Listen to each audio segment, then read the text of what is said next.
just a little bit about myself. Originally from Texas, came up here at December 2018, so start of COVID 2019, up here being Eugene, Oregon.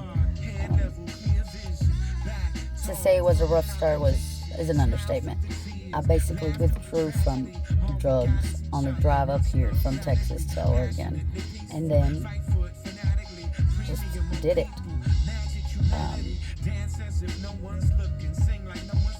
Came from a hard life. I mean, I've never known what it was like to not struggle, and that was okay. Well, I've come to terms with it now that it was, we do the best that we can do with what we got. But after 3 sewer slide attempts here, and a few stints in the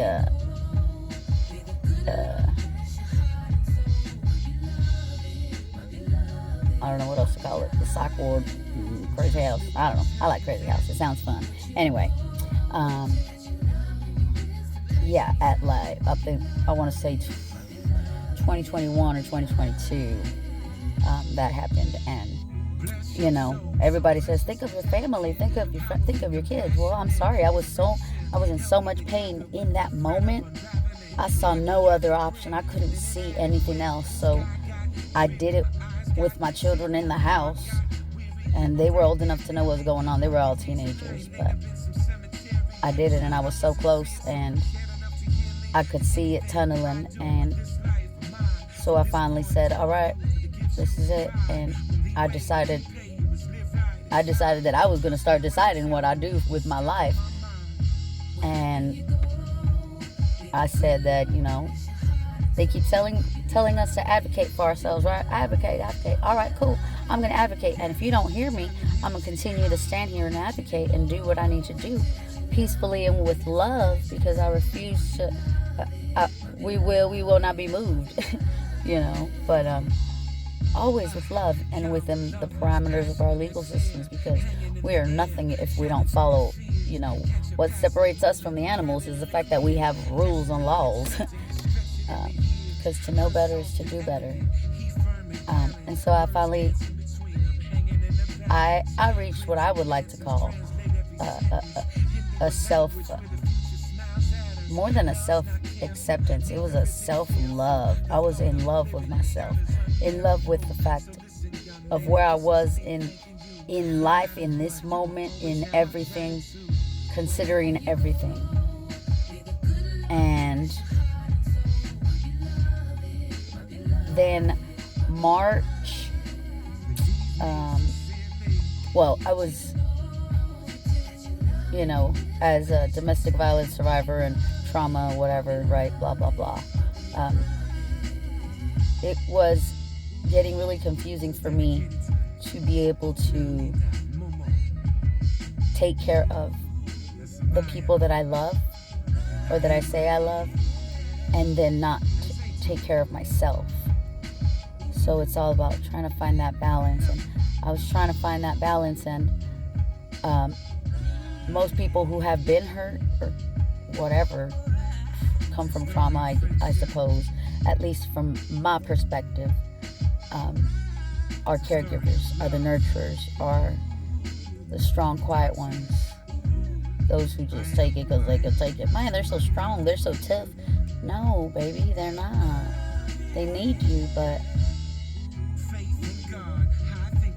anyways, ADHD brain and all that. That's into anyway. So I finally reached a state in my life at 40 years old. I'm 41 now, but 40 years old, and I was like, all right,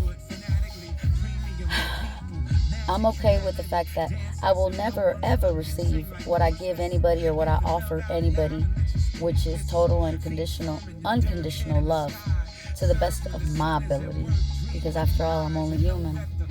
And so I told myself, I said, self said, I was like, all right, we ain't never gonna get it, but that's okay. It's okay. We might never receive the love and care and words and whatever that we give and do for others, because you are me. I am you. At least for me, for us, for Idale. And so I was given everything. And so I was a caregiver, and not getting paid what I needed to get paid, getting overworked, underpaid, blah, blah, blah, right? At adult services facilities, or whatever, adult care, retirement, whatever, memory care, hospice care, elderly care, right? People who need extra help. Not necessarily elderly, but just extra help. And November 4th of 2023, I fell down a flight of stairs while pulling a double, working overtime, on my day off, on a weekend.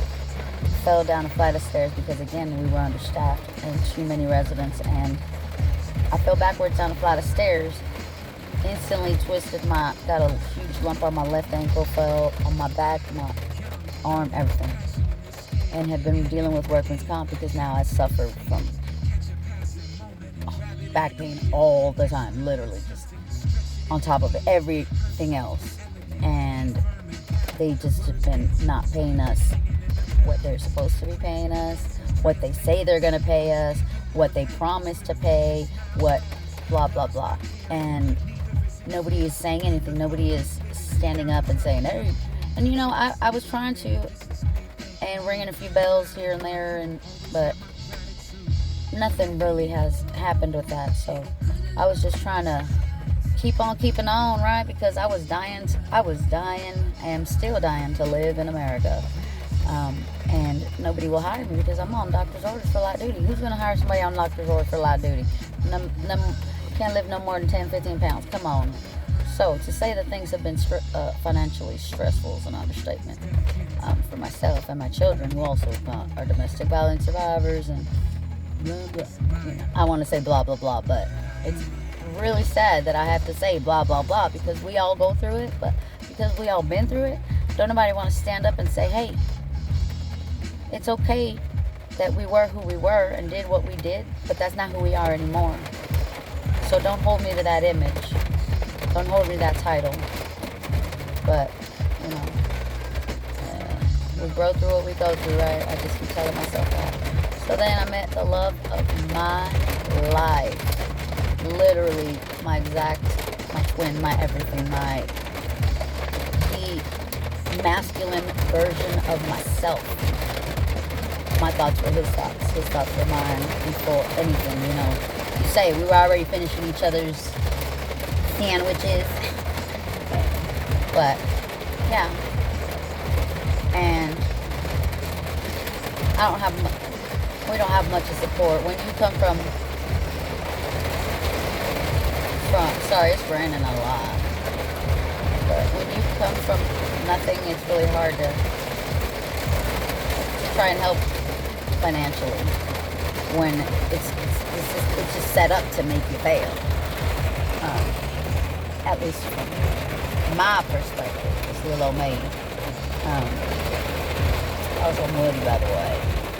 Valerie, but I prefer Woody. My friends call me Woody because I get it up. Your motivation, your happiness. Also, on account I say howdy and I'm from Texas. But so it was amazing. I was so clean and sober, just doing karaoke sober. It was amazing. And we were getting evicted June 30th. I'm sorry, the love of my life. His name is Isaac Dale Inselman. He preferred Idale Clem, but we never got around to that. And, well, given the fact that it's easier to get married than it is to get a divorce, and, well, when you're struggling to live, you really can't get the money to file for a divorce. Not to mention, can you understand it? Because you ain't never did nothing like this before in your life, huh? Somebody else always made the decisions and did. Well, you gotta do it now, right? Well, you don't understand it, so carry on, right? Anyway, so to everybody that knew me and knew us, and to him, I was his wife.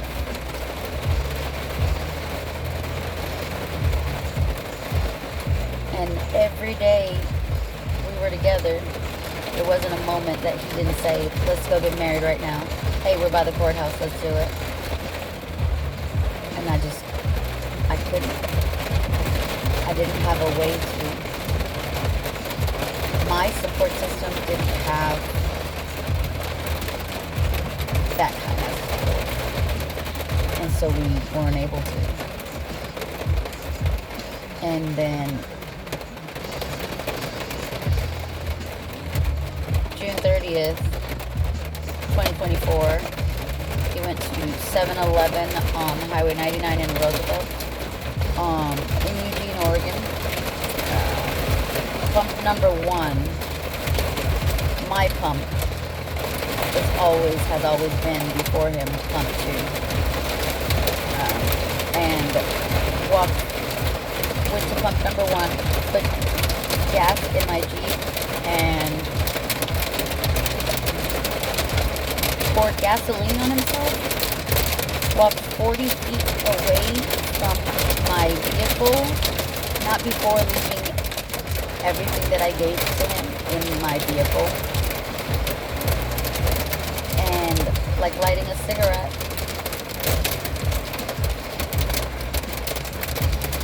lit himself on fire after dousing himself in gasoline. I don't know if I mentioned that, ADHD. Anyway, and then threw the lighter, and it was like lighting a cigarette, and he just tossed it and calmly continued to walk a bit, calmly sat down and calmly laid down and let the flames engulf him, motionless. And I woke up because my daughter had mentioned something. I heard her mention something about 7-Eleven, and I had been up all night before looking for him because I knew something was wrong. And I was reaching out to his family, and they said, well, it's just Isaac. That's what he does. He runs. I said, no, it's not. That might have been the Isaac you knew, but not the Isaac that he was becoming here. And I had a human moment when he finally did contact me on that Saturday morning. And I was so tired. I finally had fallen asleep. But I heard that last text come in, and I thought, well, you know what? You made me worry and wait all night. You're gonna wait and worry too then. But some people just can't. People can't take what they dish out. That is the God's honest truth sometimes. And you know what? Because I could take it, because I had taken it, because that's what I had done, because that's what I did do. That was in my nature. That's just what we do. It's just a predator, right? Well, no, you gotta work. Blah, blah, blah. So I heard that last text come in, and I was gonna look at it, and then I was tired. And I passed out. And so when I finally did wake up, I saw the texts and everything, and I texted him. It was 2:05 p.m. I said, where are you? And I ran down to the 7-Eleven in time to see him in the gurney, wrapped up, everything but his face.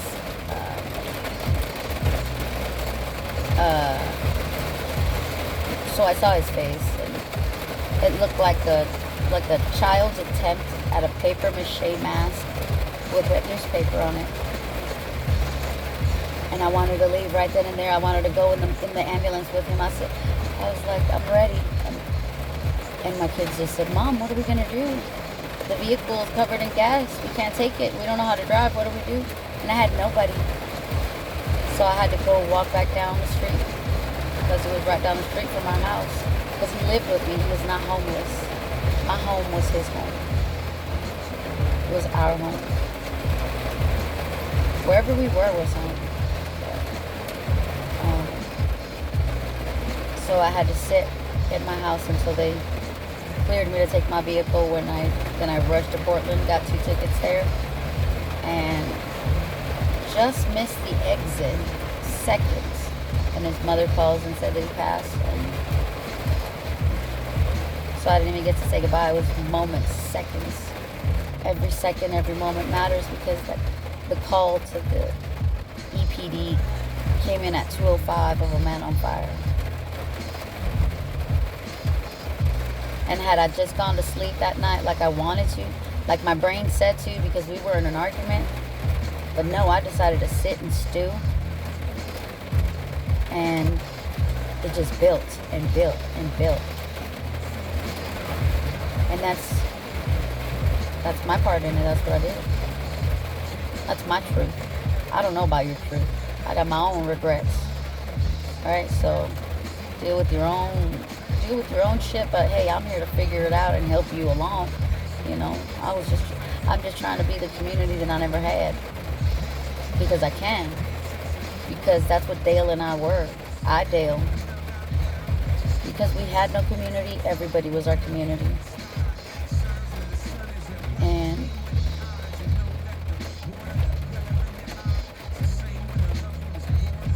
so what this taught me is just, because unfortunately I have to take every mistake as a learning process, because if not, why am I even here? Anyways, so I look back on it, and because I was hurting too, I was in pain. I felt like I was being wronged also. What about me? And I could have done what I did a million times before, which is, hey, don't worry about it, baby. It's okay. Hey, it's okay. We'll figure it out. Get home safe. It's okay. Let's talk. I couldn't.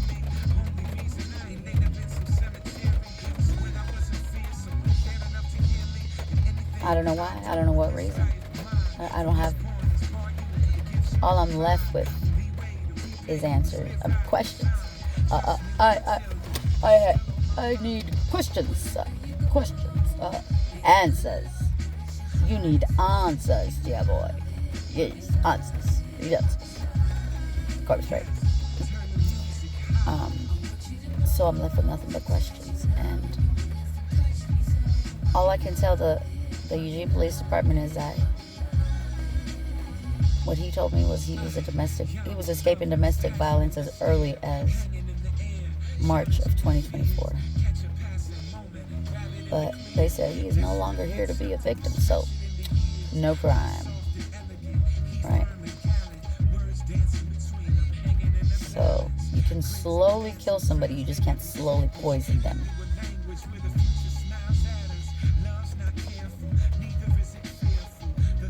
So now I'm just trying to continue to be what I'm trying to be, because we're getting evicted June 30th. He was man on fire June 29th. And then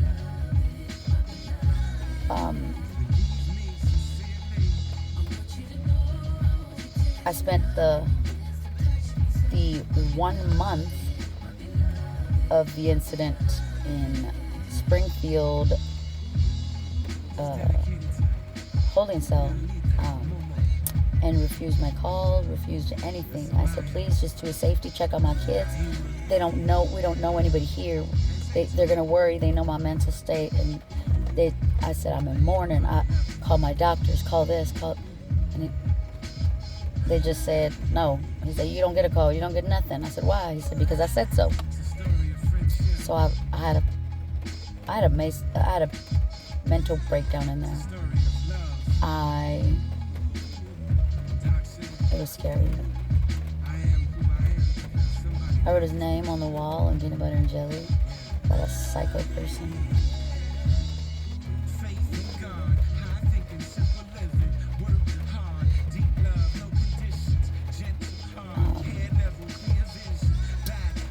And then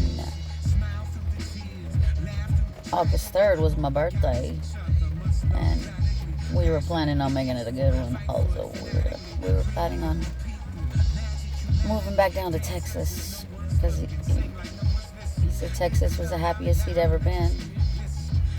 I just can't find myself to leave right now.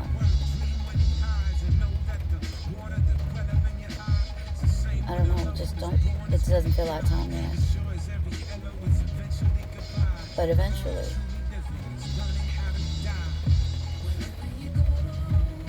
Because he was everything to me. He was so precious. And he was the man's man. Is the man's man. He had all of the life experience of a 40-year me. But he was only 25. What's wrong here? This is a life. This is a societal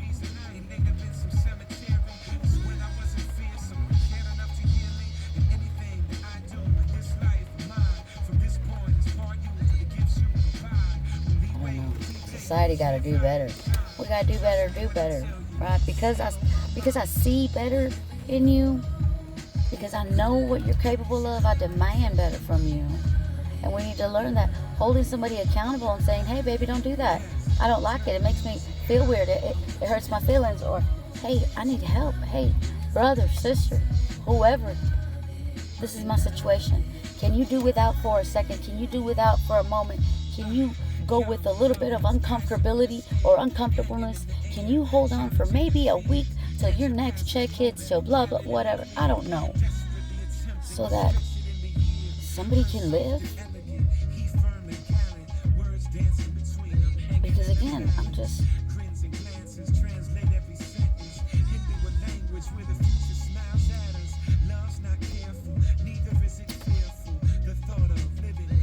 it's not manipulation if it's your truth.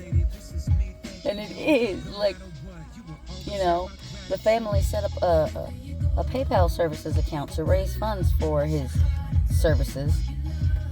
Our rent was $3,550. They raised $3,500, and his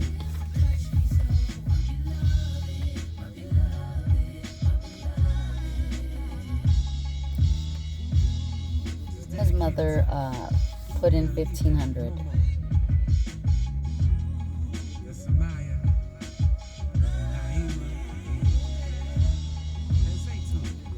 And then to be told that you are the cause of the suicide of your baby sister, and to know that your entire family thinks that or says that because of a letter she wrote. Communication is key. I tell everybody, if anything I do or say makes you uncomfortable, makes you feel any sort of not good way, you let me know, and it is out of there, or we can talk about it, or we can figure it out together, right? Teamwork makes the dream work, baby. That's all I'm trying to do. But ultimately, communication is key, because it's nothing personal. It's just business. However, it's a business of life. It's a business of my life, the business of Dale Clem's life.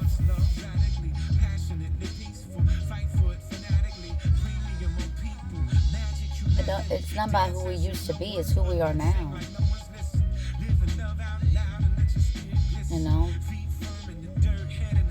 We just gotta keep on keeping on because we know that we can. Because there are people who can't. We should take every strength out of being able to continue another day, because somebody felt so undeserving, unloved, unwelcome, whatever, to decide to never see any of us again.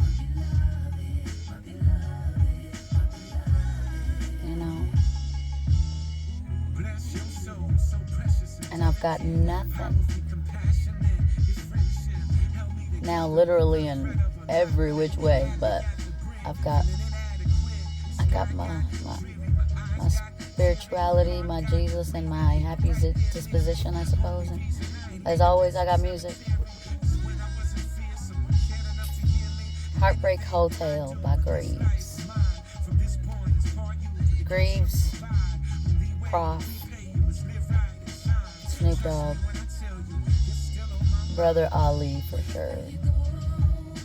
Love, peace, and chicken grease, y'all. Because if you lead with love, peace always follows, and food brings people together. Come on, y'all. Shoot, I'm hungry right now. I'm going to go eat right now. Shit. Love you back. Woody says, get it up. Your mood, your motivation, your happiness. Come on.